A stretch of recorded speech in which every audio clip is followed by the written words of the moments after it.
It's good to see everyone in the session. I just want to check if anyone's in. You should see some polls and some question sections. Thanks for waiting, and apologies for the delay. I literally had my computer crash on me like a minute before we went live. So you got to love technology for that. And thanks a ton for everybody just jumping into this presentation and hearing what we have to say. It is really great to be able to kind of present some new ideas and some thoughts with you guys. I am flying solo on a single machine, so it's going to be a little bit different. I don't have my normal setup, so hopefully it all goes well for us today. What I do just want to check is that everybody has access to all the normal tools that are in the session. So you should be able to see your poll system, and you should also be able to see your question system. And then you should also have access to an emoji system, which helps you just kind of like tick likes and things like that, and let us know that you're there and that you're enjoying everything that's happening. So that's great to see that that is working. So thanks a ton for that. Tash is in the room, who you've seen already. Tash is in the background, and she will be keeping you in the loop on things as we go. So she'll be dropping links into various different surveys and things that we're running, and keeping you informed on that. She'll also be keeping an eye on the chat and giving you an idea of anything that might be happening throughout the webinar. So if you have any questions and you will pose them either into the question section or the chat system, she'll either answer those, or she'll make sure that I get them through the webinar and we deal with them. I will have the chat system open as well throughout, and so feel free to drop chats there. I don't get caught off guard if you throw things at me as we go, and I'll deal with them as we go through the presentation. What I do want to do is share with you a little bit as we kick off a bit about DigitLab, but I am one of those people who really struggle kind of talking about ourselves and what we do. And so what I'd like to do is share a little video clip about who we are. So give us 1 second as we pull that up for you.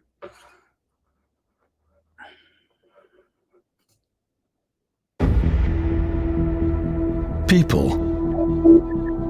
What remarkably extraordinary creatures we are.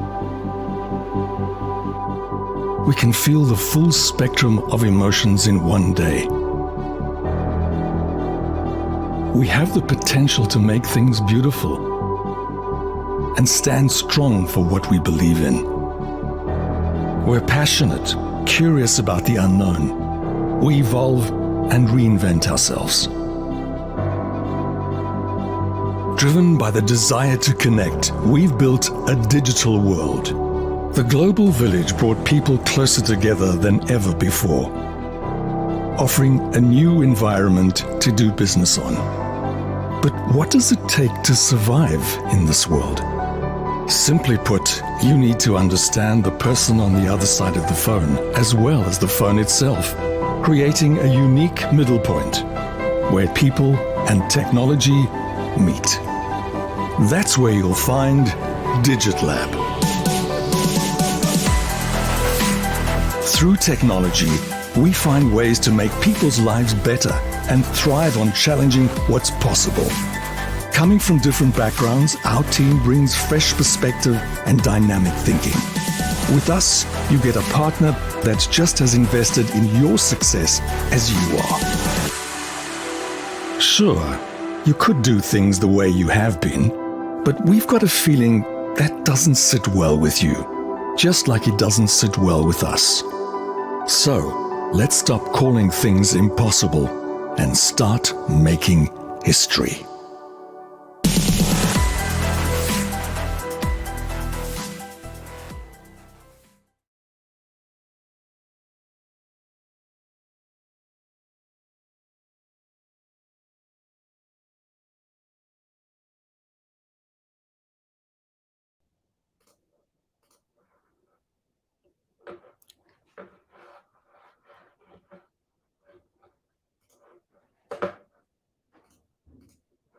It's really interesting driving on a much smaller machine. So please bear with me as we do this. But thanks a ton, guys. That little clip gives you a bit of an idea of who we are and what we do. What I do want to share with you now is a project that we're working on at the moment. I'm going to ask Natasha just to share that video clip with you, link with you. So we've been working on for the last close to a year now, a digital marketing survey, a digital survey that is we call the State of Digital.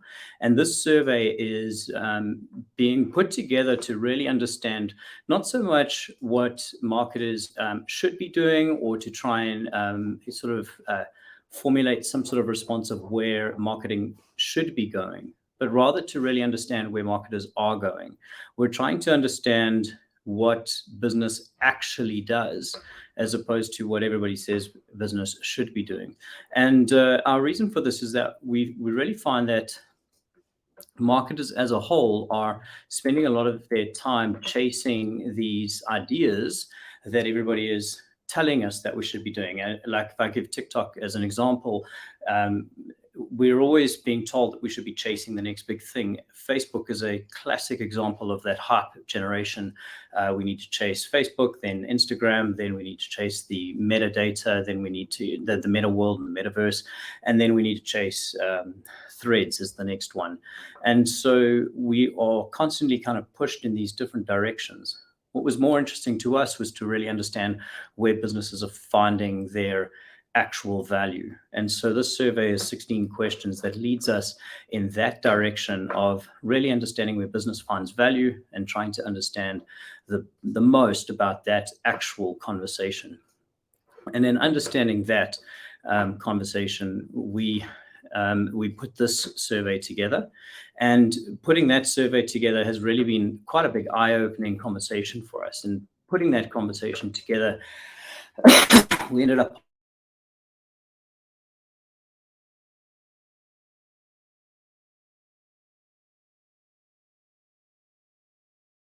and then we've taken this project a step further, and we've built out a research and trends report that will be released at the end of November called Insight 2024. We will be blending our research with trained analysts and trained and a lot of our partners trained articles that they've been producing. And so we have partners from YouTube, from HubSpot, Spotify, and a whole pile of our other partners, including people like Snapchat, some good trained authors like Brandon Williams as well. And they're all contributing towards the future of digital and sharing articles around this and around the data that's coming out of this trends paper. This is important for us because what we really want to do is use our data and this trend information to be able to give you guys a really good foundation of what to be looking for in 2024. So your entrance ticket into that is really just to take part in the survey and to be a part of that research. And so if you do that, you can be a part of that, and we'll send you a copy of that that report once we've done that. And then finally, because we're partnering with the Digital Marketing Conference, they will actually give you 40% off on your ticket price if you get into that. So if you complete the survey, they'll do that. So without further ado, let me jump into what we're really here today to talk about, and that is data-driven marketing. And why this topic has become such an important one for me is because of this burning platform that I believe we as marketers are sitting on. And this isn't a new thing that I believe we're sitting on, but it's something that I think that sometimes as marketers, we choose to remain ignorant to this idea because it's daunting to face this head on. And it is sometimes a lot more difficult to try and explain to people what marketing really needs to become than to just kind of accept these things as the norm. So 10, 12 years ago, I got into digital marketing, and I got into social media particularly. And what I loved about social was the fact that we were building these communities, that we were building these sort of viral communities where people were building on the word of mouth, and that technology was infusing this sort of accelerator into the way in which we actually socialized and connected. And brands were able to connect into the space in a very different manner to the way in which normal marketing was happening. And what was exciting about that is that brands could get on the ground, they could get nitty gritty inside conversations, they could really understand what was happening. And as platforms started to provide this technology, what became very real is that these platforms experienced a lot of investment from various different shareholders, and business, they needed to create a return on that investment. The biggest challenge that faced that was that these platforms ultimately became media channels. And we could talk about this for ages around how this happened and why this happened. But ultimately, what ended up happening was that businesses needed to now pay for access to the people that were on that platform, which is very much like any media publication that's taken place.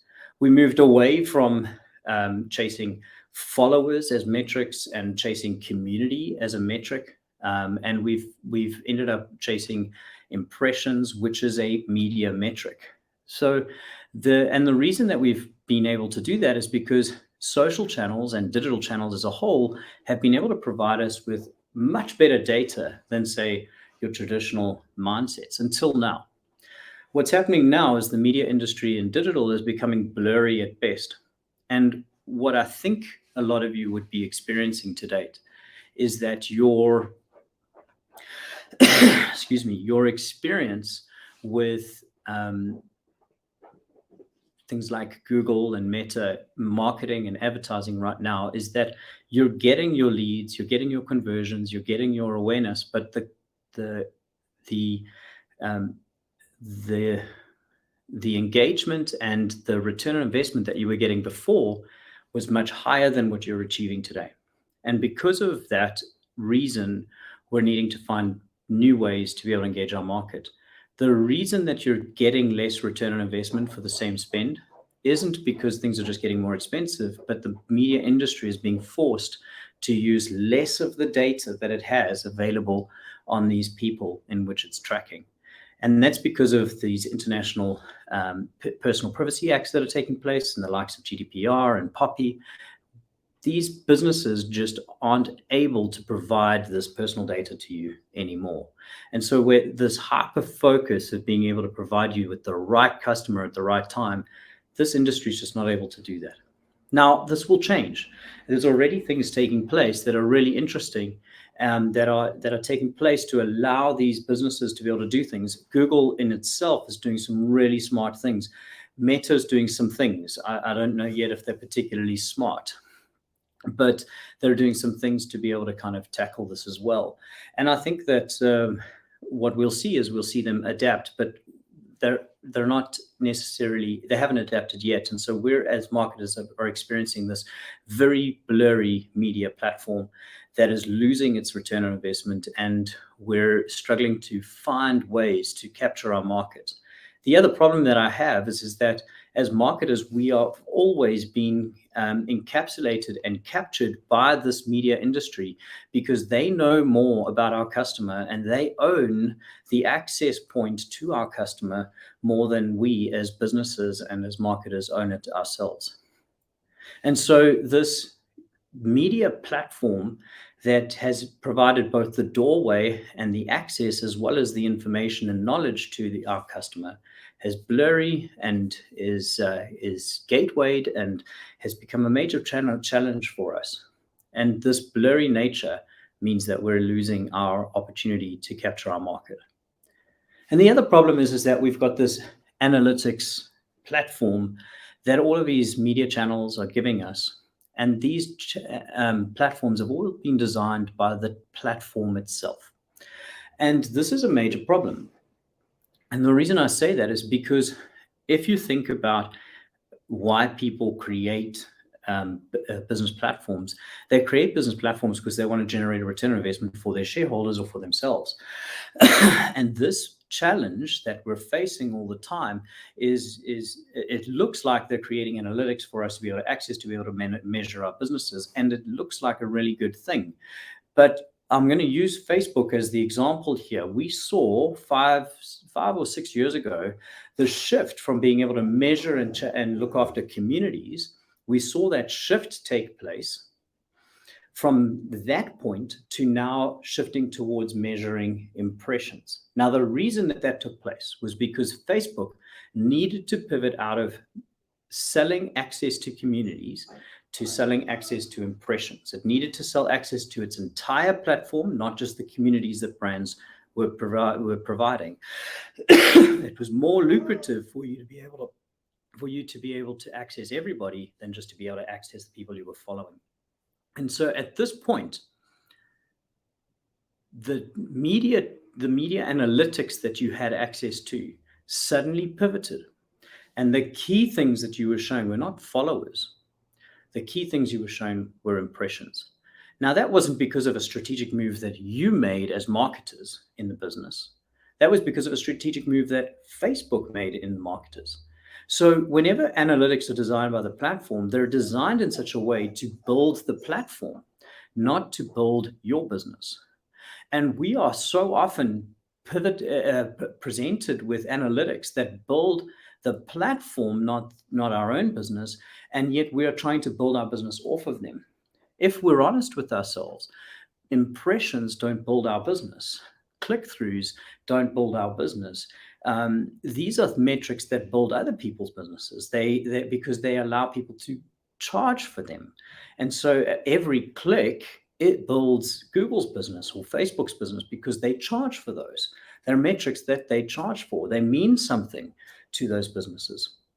They mean very little to us unless we get to convert them. And so these are challenges that we face all the time. And these are metrics that we are measuring as marketers. We need to measure different things. We need to measure metrics that actually build our own business. And this is the beginning point for me as we look at data-driven strategies, is that this burning platform is one that we as marketers need to realize. One, the media industry has captured too much of our space. And while they were smart at it, they're being forced into an environment where they can't do this anymore, and they're no longer as good as they could be. And secondly, we need to stop looking at the analytics that have been designed by the platform because it's building their business instead of ours. And so there's this data gold rush, which everybody talks about. And this is a graph that's been put together by a number of different people. I mean, many people refer to this, but this idea that data is really just various different sort of ones and zeros lying around all over the place, or different pieces of points sort of sitting in a database somewhere. Information is when you're bringing different types of data points into one place, and it's just kind of sitting there, and you're sort of starting to organize it in some way. And knowledge is when you link that stuff together. Insight is when things start to rise out of that data, and we start to be able to acknowledge and find things that are insightful in that data. And wisdom is when we get to be able to link those insights together and find things as we pull them through. Now, I don't necessarily present this as the be-all and end-all about how data works. I present this as a framework of being able to understand how to mature in your understanding of data. If you were to map yourself somewhere in your business, somewhere along this line, would you map yourself as at the data phase, the information phase, the knowledge phase, the insight phase, or the wisdom phase in your data-driven marketing space? Do you have knowledge? Do you have insight? Do you have wisdom? Are you at information points? Where would you find yourself? Because as we gather our data points, we can start to understand our business and our marketing more effectively. And this is becoming easier, which is what I get excited about. It's becoming so much easier as marketers to be able to pull this together. So how do we go about building and developing a data-driven strategy? And the part that I'm I'm excited about is that data-driven strategy is actually possible. The part that I've become quite disillusioned by, and both because I've worked with companies that do this, and secondly because I know that this is the case. So data is very often the thing that is housed in IT, and as marketers, our ability to be able to drive data and data-driven strategies is often hijacked by the IT divisions, because data needs to be housed and looked after in the IT division. And so our capability of being able to leverage data is then all of a sudden hijacked into that division, and we have to wait for them to sort everything out. Now, what they end up worrying about are things like compliance. They worry about how it's stored, how it's managed, how it's looked after, and all of those things. Then once all of that is sorted, then they worry about what they can get to rise out of it and how they build it, and especially if you live and breathe in a much bigger organization. And so developing a data-driven strategy becomes this incredibly complex thing. And marketers get hamstrung in this environment, because this very beautiful opportunity to be able to create customer experiences inside these data-driven worlds becomes completely hamstrung, because we're talking about the wrong things. What we want to be able to talk about in a data-driven strategy and marketing are the opportunities that happen when you have your data in place, not what we need to manage in data. I mean, at the end of the day, most of us got into marketing because we want to talk about customer experience, not because we want to talk about how data is stored. And so this diagram for me is just a very simple example of kind of the direction that you should be looking at when you start building out your data-driven strategies. And the first is to firstly look at your data, most obviously. So the key here is to import all your data into one place, integrate all your data systems. So I just want to speak to integration for a second. So a lot of people believe that they need to own all that data into one space, and that they need one big Uber system to manage everything. My belief is rather integrate. So in other words, rather integrate all the pieces into one space and have one system that's reading all of your different systems. Because if you try to now get one system that owns and builds and does everything, then you're going to be in for a very long ride before you actually get value off of your data-driven strategy. The value on your data-driven strategy will will create the opportunities and create the revenue opportunities that will help you kind of build out the reasons for you to be able to continue down the world of developing the infrastructure for your data-driven strategy. But we need to be able to start to build the revenue opportunities before we can build the infrastructure. So we have to balance this, and integration will help you do that. And then also there's this conversation of API data, which is really just really just saying that where an integration that doesn't exist, we then actually do a hard knit into a system and use the API infrastructures that exist. But what we want to do is create a unified state, one place with all the data in one space. And then the other key thing is to make that privacy compliant. We'll talk more about that later. Once you get the data in one space, we then want to talk about reporting, and we want to get all of our reporting structures into play and report on these new data sets that we have. And again, build reporting that builds our business, not reporting that builds someone else's business.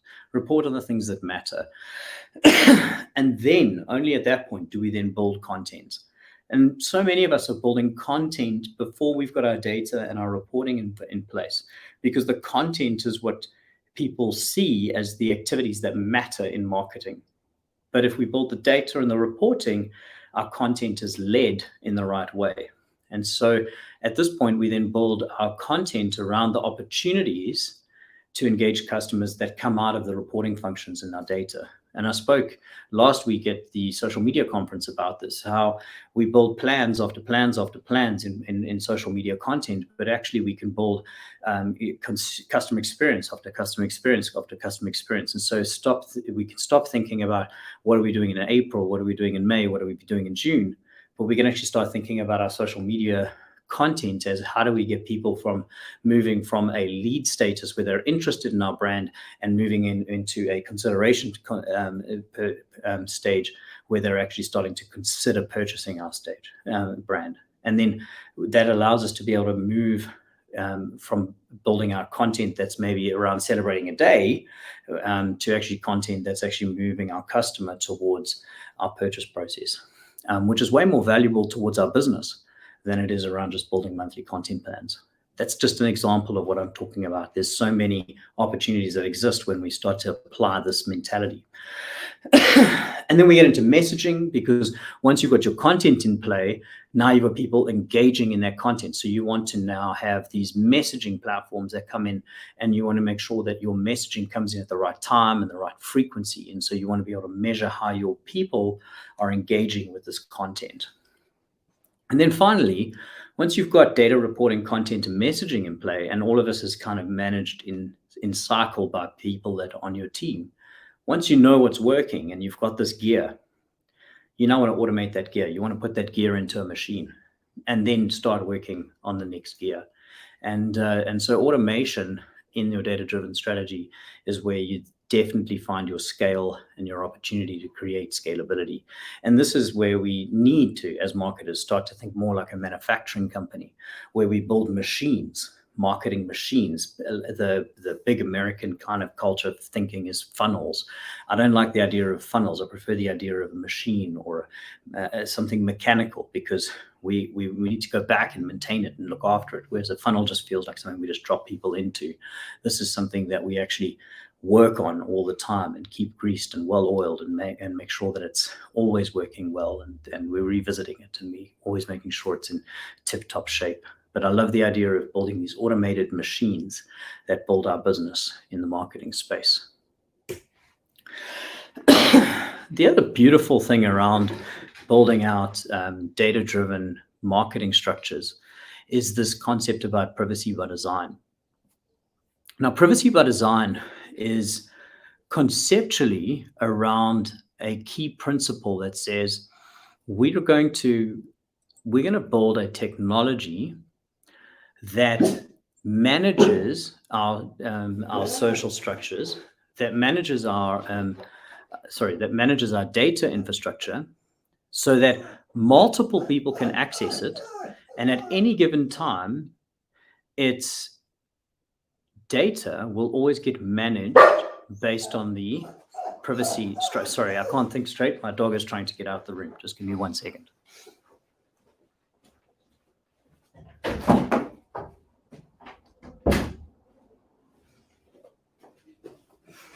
Sorry about that. Tech challenges. Someone locked the dog in my office. We're having a great day today. Right, let me start again. Privacy by design. So here we go.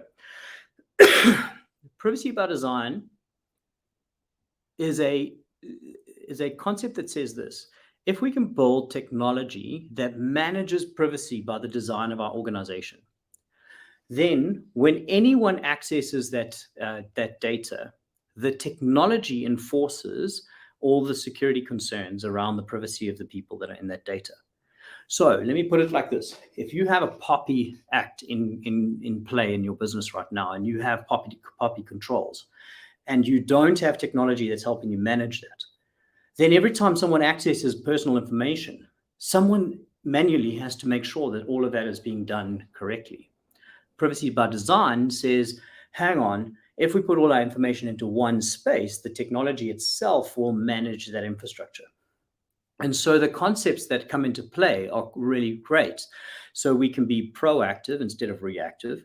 In other words, we can say, this is the type of privacy we want to provide our clients. And so we can build the technology to do that.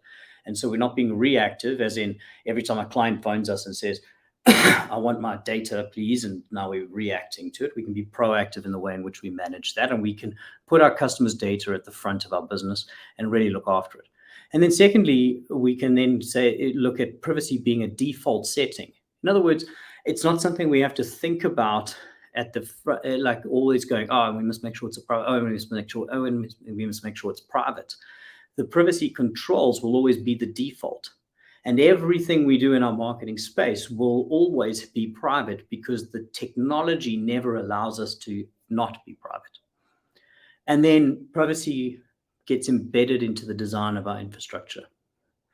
The full functionality is not limited by privacy. So what we mean by this is that when you design the technology, you never limit your functionality of marketing or sales or whatever it is that you're doing by the privacy controls. So a lot of people see POPI, as an example, as a very limiting marketing function. But actually, it's there to protect the consumer and to create an infrastructure that marketers can't abuse the consumer. But it should actually, when it's done right, create a very good marketing infrastructure. But there's a fear of how we manage that. And so because there's a fear of how we manage that, we allow it to constrict us. So a good privacy by design technical infrastructure will actually free up marketers to be private and to have their privacy by design infrastructure and also market effectively off the back of that.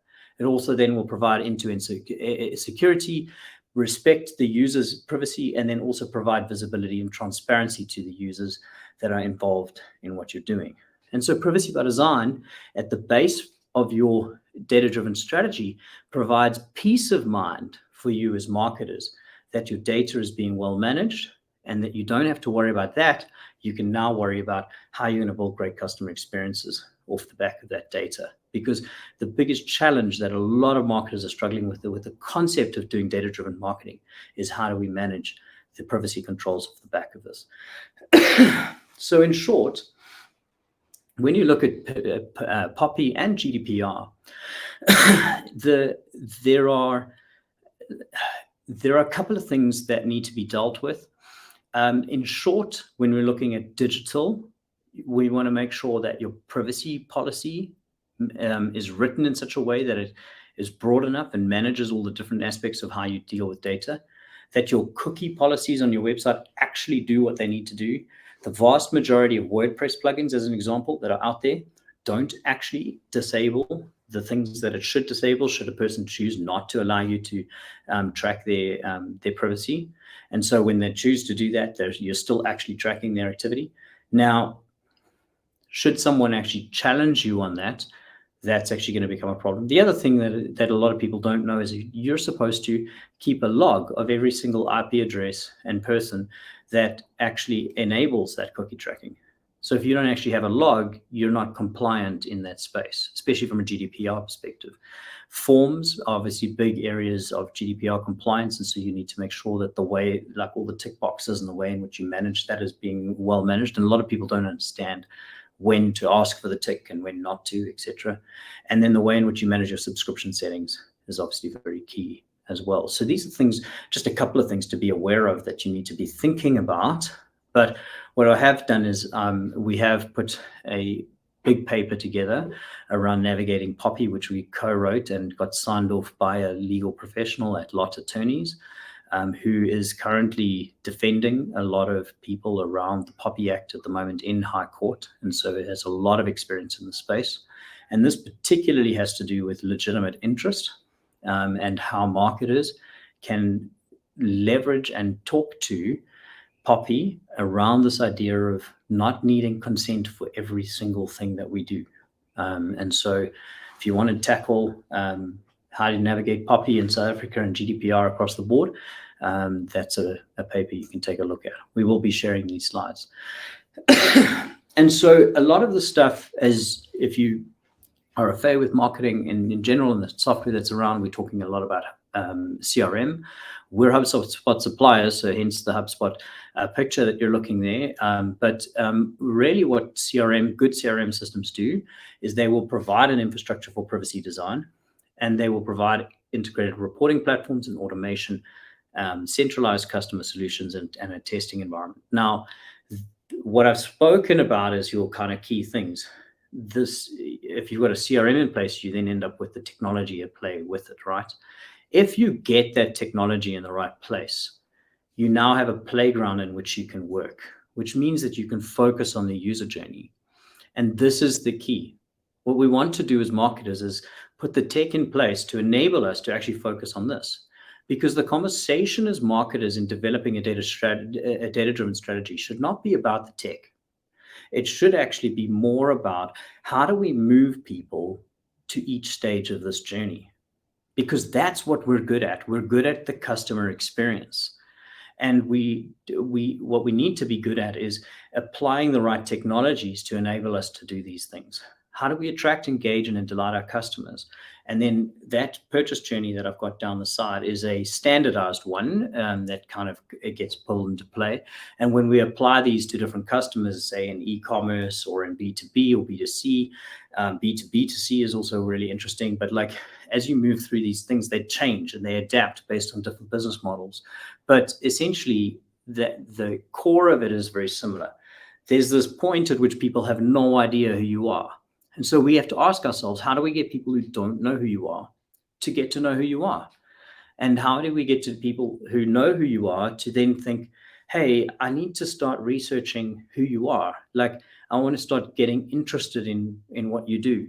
I want to get people from interested in who I am to considering to purchase my product. I want to get people to a place where they're deciding, making a decision about whether or not to buy my product or not. I want to get them to a point of yes or no. Am I going to purchase that product from you?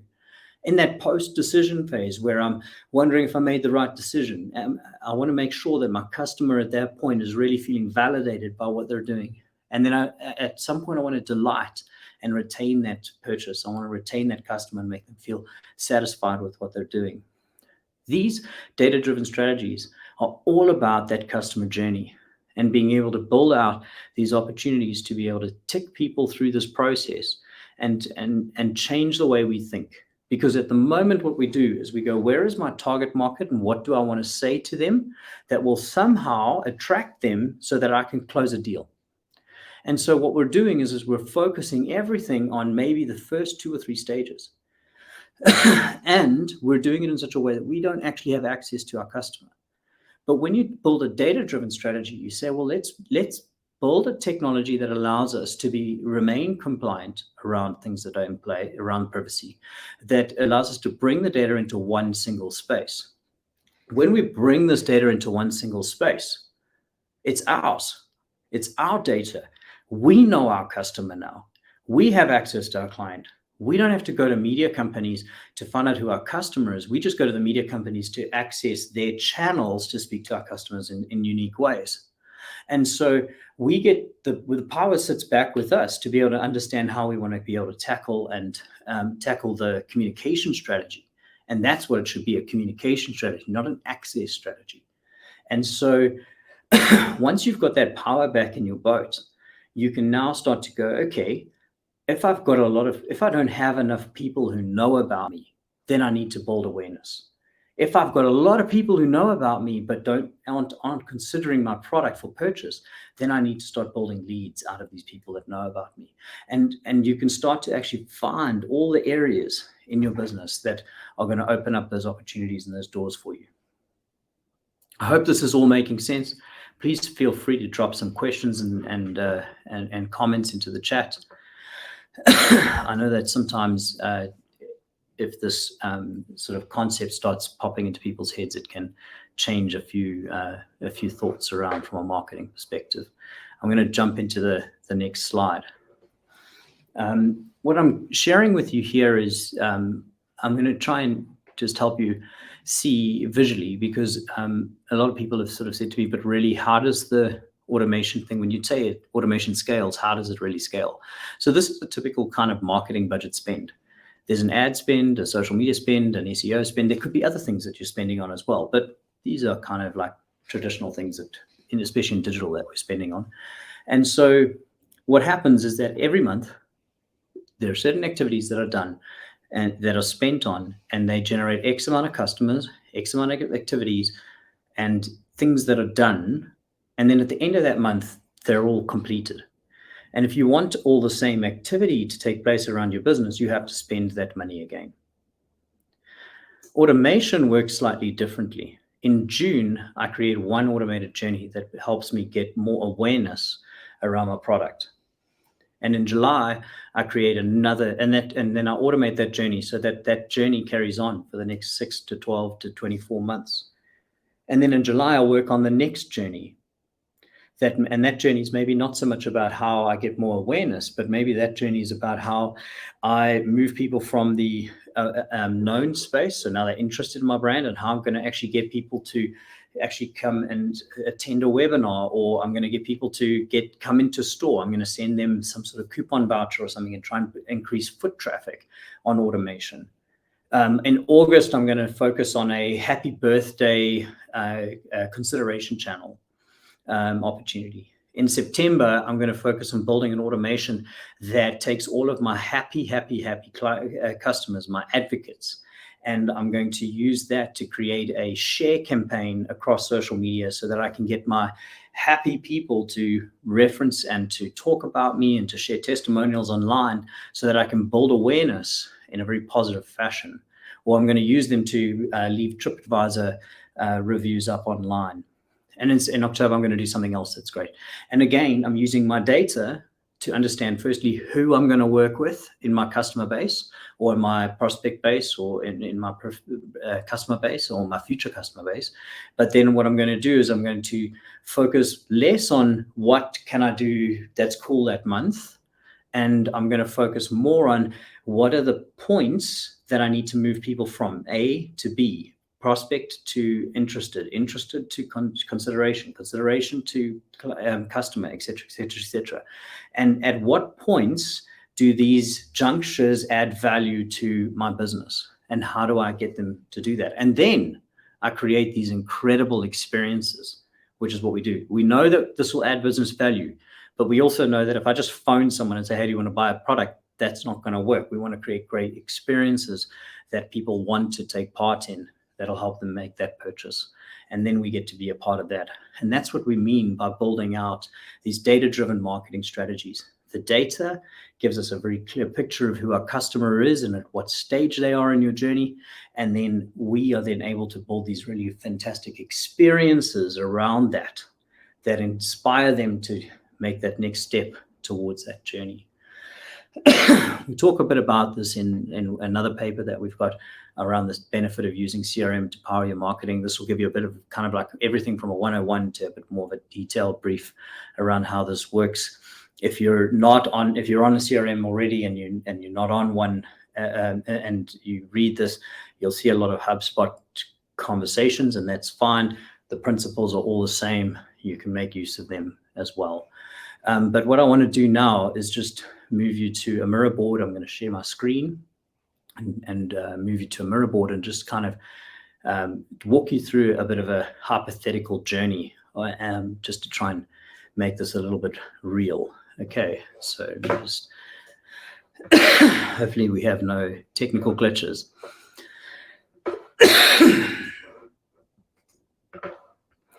Okay, so you should all be looking at my screen.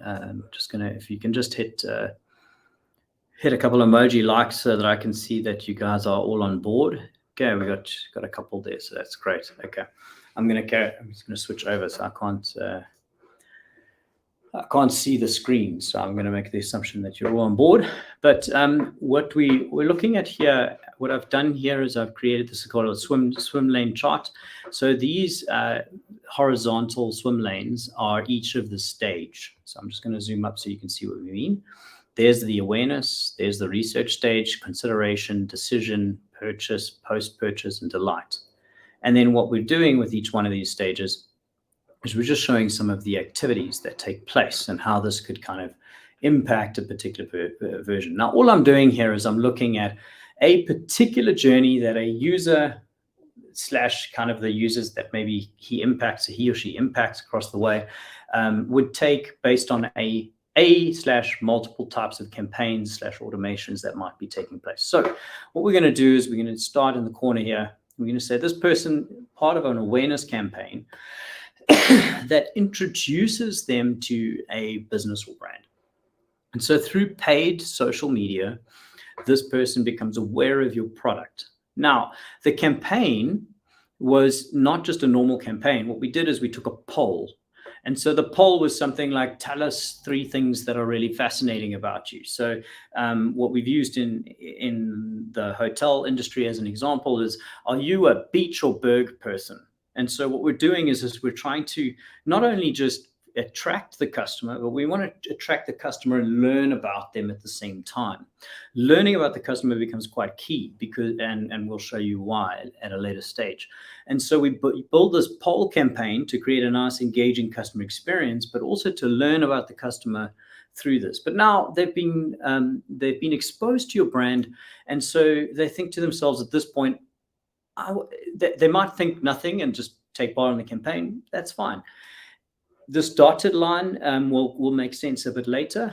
But let's say they consider and they think to themselves, I want to start looking more into your product. So now they move into consideration and start diving deeper into your online content. At this point, they think, no, I'm out. And they're going to start they're not going to read your online content. They're going to dump out and they're going to start really doing their own research. At this point in their own research, they get distracted. Some other YouTube video gets them excited and they leave the campaign. I'm going to jump back onto this dotted line a bit later. Let's say they don't leave your campaign and this online content that they've been enjoying or their own research gets them to walk into your store. At this point, they engage a salesperson. So if they engage a salesperson and they don't buy the product, they maybe walk back outside and they think to themselves, I'm not too sure, I'm not quite ready to buy it just yet. They might start reviewing online forums, especially if it's something like a tech product and it's an expensive tech product. And if it's a no, they'll move to, say, a competitive product. If it's a yes, then they'll move to a sale, most obviously. Okay. Now, what I'm going to do is I'm going to dive back a little bit more here. And I'm going to show you this dotted line. Okay. So what we've done here is we've created this dotted line and we've said, let's say we use this interest-based data. And this interest-based data we then use to launch a campaign later in the year, maybe somewhere around summer. And we launched a summer campaign and we said, hey, to all the beach bums out there that love a beach holiday, come and stay at our beach holiday. Or to all those who love the berg's open in winter in July, come and sit by a log fire and watch the sun set over the mountains. So what we're doing is we're targeting based on their interest that we learned through the poll in this awareness campaign. So you re-engage them in a campaign at the right time, just after their Christmas bonus, or just when they find out about their Christmas bonus. And so now they're going to walk back in store. We're going back with the product option. So they walk back in store with their newfound bonus check, and they start asking questions to your salespeople. Those questions are answered, they get value delivered, and the salesperson closes the deal. Or they start answering questions, or you end up with a slightly different approach. Now, that different approach could be an automated campaign to your existing customers, people who are happy with your product, that review your product, move along this cycle, do an online review, and inside your online review process, where people are starting to do their own research around the products and services, they review this customer review and then they visit your website. They visit your website. We can trigger things like intent automations. They can get a sales call from someone on the team. They can ask their various questions. They decide, yes, let's go for it. Their questions are answered. Their value is delivered and they close the deal. And so you can start to see how a single user journey can both impact multiple different steps, can walk people through a process of being exposed, can walk them into a sale on multiple different channels, both in-store, out-of-store, online, and how you can build out these digital automation structures that can impact both on and offline sales. What's so powerful about something like this is that you have opportunities to walk people through this process, but you also have opportunities to be able to, excuse me, you also have opportunities to be able to automate people through these processes using the information that you have at the right junctures. And so this is what I really love about data-driven marketing. And so at that point, we do have a couple of minutes left, and I do want to open up for some questions if anyone has any at this point.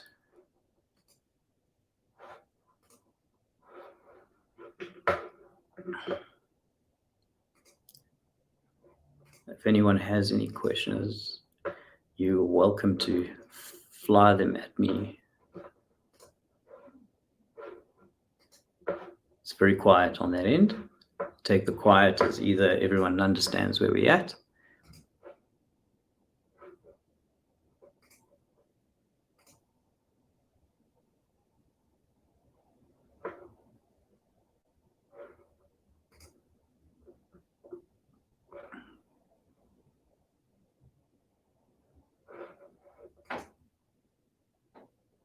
Okay.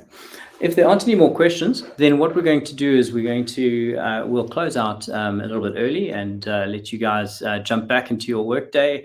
I know that the extra long weekend really just means that we have a crazy, crazy week ahead of us. But what I do want to say is thanks very much for tuning in, and we will continue to put these webinars together.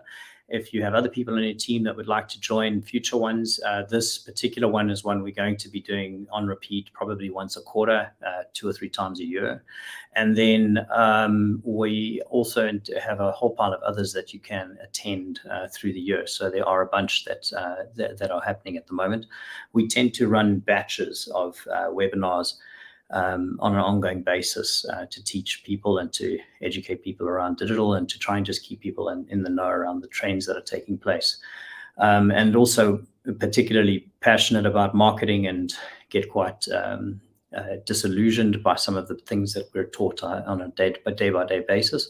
And so really just trying to kind of correct some behavior as we go along and try and just remind marketers that we don't have to believe everything we're told, that we actually can just apply some really solid thinking to what we're doing. So I really hope that today's been inspiring or interesting, and we'll send you through some information shortly, probably within the next day or so, with this deck and survey, just to kind of review us and let us know how it went. And yeah, if you need any of the other information, please take note. Remember the survey and the POPIA paper, if that makes sense, and touch base if you need to. Otherwise, we'll see you at one of the other webinars. Have a great day, everyone.